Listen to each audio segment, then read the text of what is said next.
The Raven by Edgar Allan Poe. Once, upon a midnight dreary, while I pondered weak and weary over many a quaint and curious volume of forgotten lore, while I nodded, nearly napping, suddenly there came a tapping, as of someone gently rapping at my chamber door. "'Tis some visitor," I muttered, tapping at my chamber door. Only this, and nothing more. Distinctly I remember it was in the bleak December, and each separate dying ember wrought its ghost upon the floor. Eagerly I wished the morrow, vainly I had sought to borrow from my books surcease of sorrow, sorrow for the lost Lenore, for the rare and radiant maiden, whom the angels named Lenore, nameless here, forevermore. And the silken, sad, uncertain rustling of each purple curtain thrilled me, filled me with fantastic terrors never felt before, so that now, to still the beating of my heart, I stood repeating, "'Tis some visitor entreating entrance at my chamber door, some late visitor entreating entrance at my chamber door. This it is, and nothing more." Presently my soul grew stronger, hesitating then no longer. "Sir," said I, "or madam, truly your forgiveness I implore, but the fact is I was napping, and so gently you came rapping, and so faintly you came tapping at my chamber door, that I scarce was sure I heard you." Here I opened wide the door.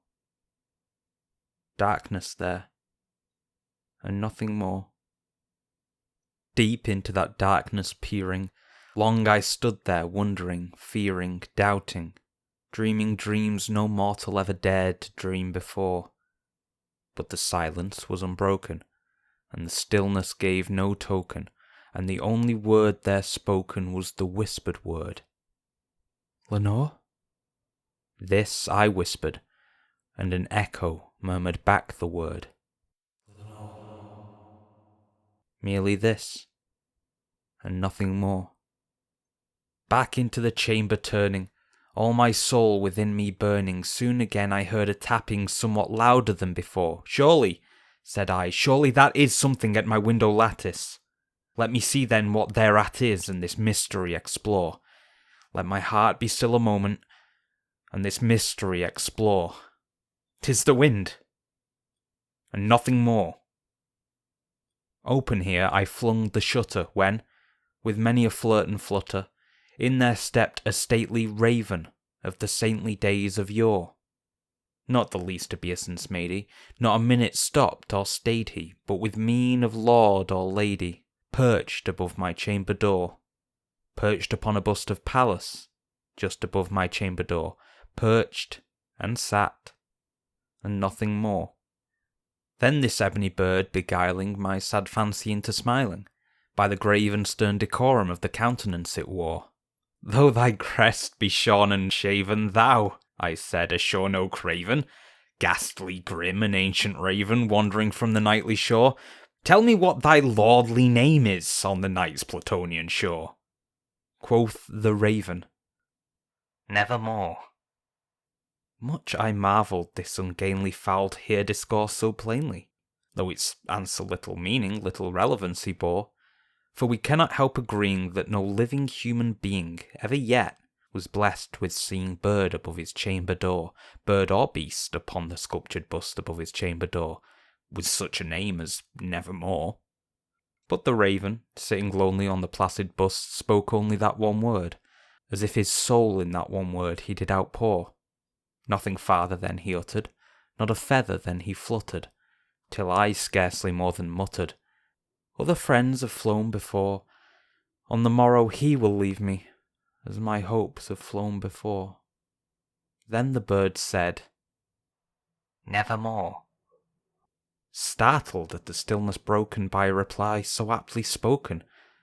"Doubtless," said I, "what it utters is its only stock and store, caught from some unhappy master whom unmerciful disaster followed fast and followed faster till his songs one burden bore, till the dirges of his hope that melancholy burden bore of never, nevermore.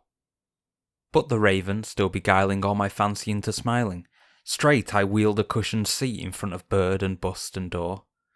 Then, upon the velvet sinking, I betook myself to linking fancy unto fancy, thinking, what this ominous bird of yore, what this grim, ungainly, ghastly, gaunt, and ominous bird of yore meant in croaking nevermore.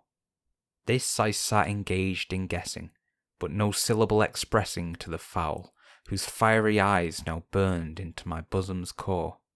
This and more I sat divining, with my head at ease reclining on the cushion's velvet lining that the lamplight gloated o'er, but whose velvet violet lining with the lamplight gloating o'er she shall press. Ah, nevermore.